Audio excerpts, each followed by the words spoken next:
Nabi Ayub alaihissalam adalah wujud dan panutan dari kesabaran, di mana dia menjadi tauladan dalam hal kesabaran.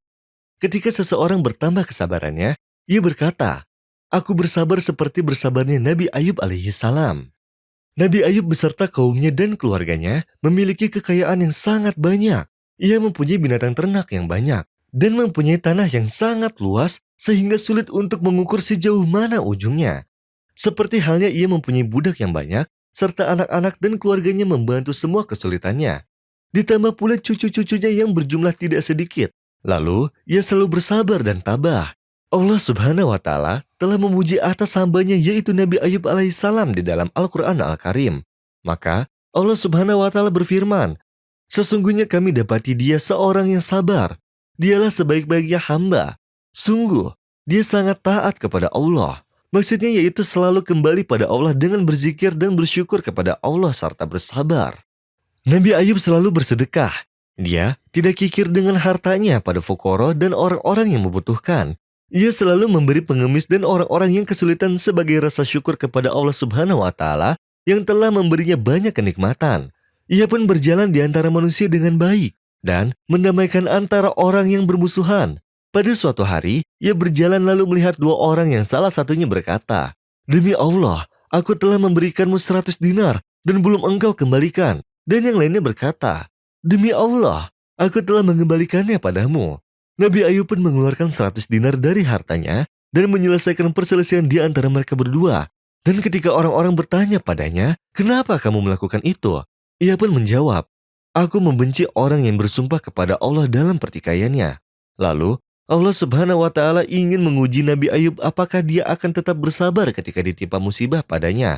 Seperti halnya ia bersyukur atas pemberiannya. Lalu Allah Subhanahu wa Ta'ala ingin menguji yang soleh dalam hartanya dan keluarganya serta tubuhnya. Lalu hartanya pun menjadi hilang dan ia menjadi fakir. Ia kehilangan seluruh keluarganya dan ia mulai mengetahui makna keesaan Allah Subhanahu wa Ta'ala. Lalu tubuhnya pun sakit keras dan merasa kesakitan sekali. Sakitnya dan musibahnya pun berlangsung lama sehingga ia menjauh dari orang-orang. Lalu ia menjalankan hari-harinya dengan sakit dan kesedihan. Meskipun begitu, dia tidak lupa akan kesabaran. Kesabarannya mengungguli musibahnya. Lalu datanglah syaitan mengganggu Nabi Ayub seraya berkata, "Wahai Ayub, penyakit ini sebab pegangan dariku. Jika kamu berhenti bersabar 1 hari saja, maka penyakitmu akan hilang dan kamu akan menjadi sembuh." Lalu Nabi Ayub duduk dengan marah karena setan berani menggodanya dan memberi gambaran bahwa dia bisa menolongnya dan menghilangkan sakitnya. Lalu Nabi Ayub pergi ke gunung berdoa kepada Robnya dan mengeluh padanya atas keberanian setan kepadanya serta memberikan gambaran bahwa ia dapat menyembuhkannya. Lalu Allah Subhanahu wa Ta'ala menyuruhnya agar mandi di salah satu sumber air di gunung, lalu menyuruhnya agar meminum air tersebut. Lalu Nabi Ayub pun menjalankan perintah Allah dengan mandi serta meminum di sumber air gunung tersebut. Belum sampai ia meminum tegukan terakhir dari air tersebut, ia merasa bahwa telah sembuh seketika dan penyakitnya hilang darinya. Dan Allah memberikan juga kekayaan yang berlipat untuk memuliakannya. Nabi Ayub pun tidak menjadi fakir lagi. Lalu, Nabi Ayub semakin bertambah rasa syukur kepada Robnya. Dan orang-orang mukmin pun bertambah imannya kepada Allah. Dan semuanya meyakini bahwa kesabaran adalah jalan orang-orang yang soleh serta orang-orang yang bersyukur. واذكر عبدنا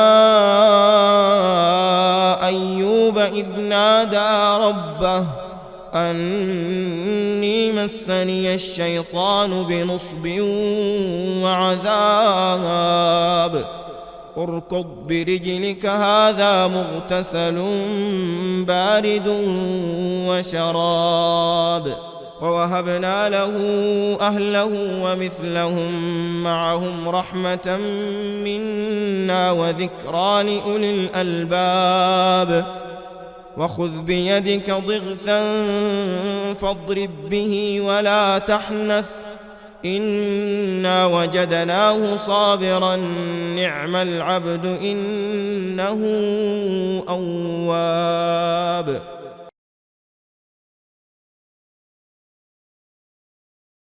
Sayyidina Zakaria alaihissalam berdoa pada Robnya agar dikaruniai anak-anak yang soleh. Kemudian Allah mengabulkannya dan mengkaruniainya seorang anak yang menegakkan kebenaran. Dan tidak ada yang menyerupainya dari kalangan sebelumnya. Ya Zakaria ونبشرك بغلام اسمه يحيى لم نجعل له من قبل سميا. Sayyidina Yahya alaihissalam pun lahir dan masa kecilnya pun sangat aneh dibanding anak-anak pada umumnya, di mana kebanyakan anak-anak menghabiskan waktu untuk bermain dan menghibur diri dengan menyiksa hewan-hewan. Tetapi, ia malah mengasihi dan menyayangi binatang setiap waktu, memberi makan hewan-hewan dan burung-burung dari makanannya sebagai rasa kasihan dan lemah lembut, dan ia tetap tidak lapar meski tanpa makanan beberapa hari atau makan dari buah pepohonan. Dan setelah Sayyidina Yahya alaihissalam tumbuh dewasa, bertambahlah cahaya dari wajahnya dan hatinya selalu terisi dengan hikmah juga kecintaan pada Allah Subhanahu wa Ta'ala dan ma'rifah serta salam. Ia sangat cerdas dan kuat di kalangan manusia dari segi hikmah pada zamannya. Allah Subhanahu wa Ta'ala memberinya ilmu dan sebagai petunjuk di antara manusia, sedangkan ia masih kecil dan tidak ada yang membencinya atau berharap ia celaka. Ia dicintai karena kelembutan, kemurnian, ketakwaan, dan ilmunya serta keutamaannya. Lalu Sayyidina Yahya alaihissalam bertambah tekun dalam beribadah. Ketika ia berdiri di hadapan manusia untuk mengajak mereka menyembah kepada Allah Subhanahu wa Ta'ala, sampai-sampai membuat mereka menangis dari kecintaan dan kehusuan terhadapnya, dan memberikan bekas dalam hati mereka dengan tutur kata yang jujur. Pada pagi hari, Sayyidina Yahya alaihissalam pergi menghadap manusia, yang mana masjid penuh dengan mereka. Ia berdiri di depan mereka dan mulai berbicara lalu berkata, "Sesungguhnya Allah Azza wa Jalla memerintahkan padaku dengan kalimat yang aku amalkan. Dan aku menyuruh kalian untuk mengamalkannya, menyembah Allah yang Maha Esa tanpa ada sekutu baginya. Dan barang siapa yang menyekutukannya dan menyembah selainnya, yaitu seperti budak yang dibeli tuannya, lalu ia bekerja untuk tuannya tanpa dibayar, bukan tuan yang membelinya dan membayar harganya. Apa ada dari kalian ingin menjadi budaknya seperti itu? Dan aku memerintahkan kalian untuk sholat karena Allah melihat hambanya sedang ia sholat, selagi ia tidak melenceng dari sholatnya. Dan jika kamu sedang sholat, maka berusahalah untuk khusyuk. Dan aku memerintahkan kalian untuk berpuasa, maka sesungguhnya itu seperti perumpamaan orang yang membawa misik yang harum baunya. Setiap kali berjalan, bau misiknya melekat padanya. Dan aku memerintahkan kalian perbanyak berzikir pada Allah Azza wa Jalla. Maka, sesungguhnya itu seperti orang yang dikejar oleh musuhnya, kemudian ia langsung membentengi dirinya dan langsung menguncinya. Dan sebaik-baik benteng adalah berzikir pada Allah Subhanahu wa Ta'ala.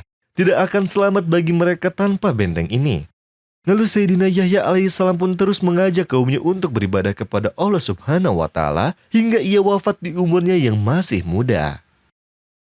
Ya Yahya khudhil kitab biquwwatin wa atainahu al-hukma sabiyya wa hananan min ladunna wa zakatan wa kana taqiyya وبرا بوالديه ولم يكن جبارا عصيا وسلام عليه يوم ولد ويوم يموت ويوم يبعث حيا.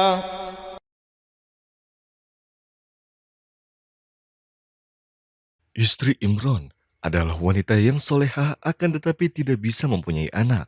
Lalu ia berdoa kepada Allah agar dikaruniai seorang anak dan bernazar supaya bisa terus beribadah. Kemudian Allah mengabulkan doanya. Lalu ia melahirkan seorang anak perempuan. Sang ibu memberi namanya Maryam dan meminta kepada Allah agar menjauhkannya dari syaitan. Maryam tumbuh dewasa dan ia menjadi tauladan untuk beribadah dan bertakwa. Pada suatu hari, ia didatangi malaikat Jibril dalam bentuk manusia untuk memberitahu Maryam bahwa ia adalah pesan dari Allah yang datang untuk mengkaruniainya seorang anak. Lalu malaikat Jibril meniupkan bagian baju Maryam, yang kemudian membuat ia hamil. Hati Maryam merasa sedih hingga ia melahirkan dan melihat anaknya. Lalu dia tertidur, dan ketika dia bangun dan berjalan, orang-orang melihatnya membawa seorang anak yang dipangku di dadanya sambil berjalan. Lalu datanglah seorang pendeta Yahudi dan bertanya padanya, "Anak siapa ini, Maryam?" Sembari memberi isyarat pada Nabi Isa. Lalu bayi tersebut bicara atas kehendak Allah dan memberitahu mereka bahwa ia adalah hamba Allah.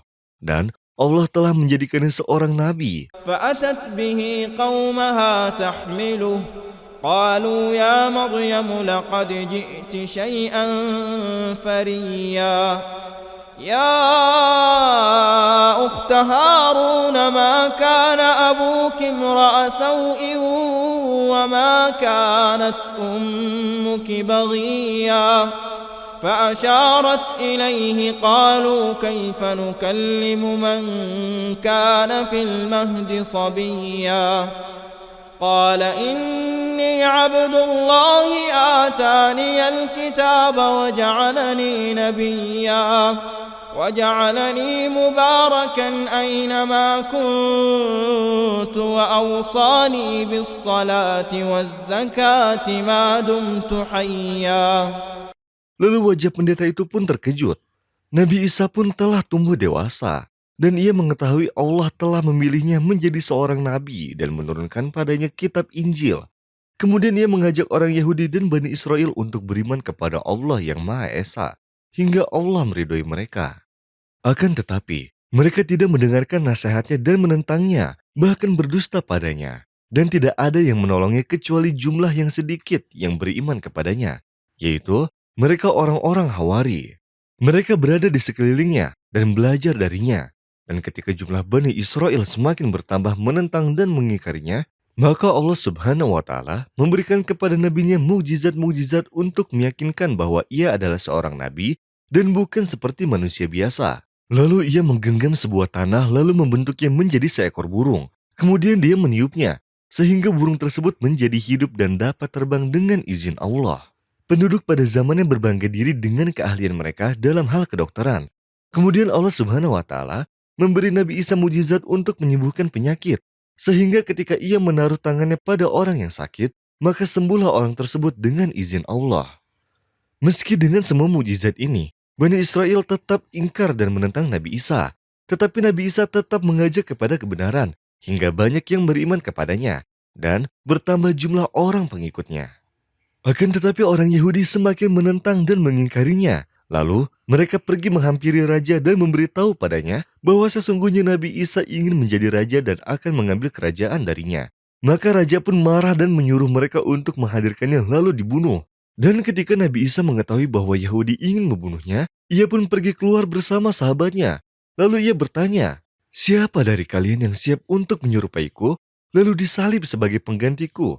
Dan ia akan bersamaku di surga." Lalu seorang pemuda datang padanya dan bersedia untuk menjadi perwujudan yang serupaan Nabi Isa. Lalu Allah Subhanahu wa Ta'ala mengangkat Nabi Isa ke langit di depan orang-orang Hawari. Lalu Yahudi datang dan membawa orang yang menyerupai Nabi Isa, kemudian mereka membunuhnya dan menyalibnya sembari menyangka bahwa itu adalah Nabi Isa. Dan sekarang Nabi Isa masih hidup dengan dalil hadis Nabi yang sahih yang tidaklah yang diucapkannya itu menurut keinginannya. إذ قال الله يا عيسى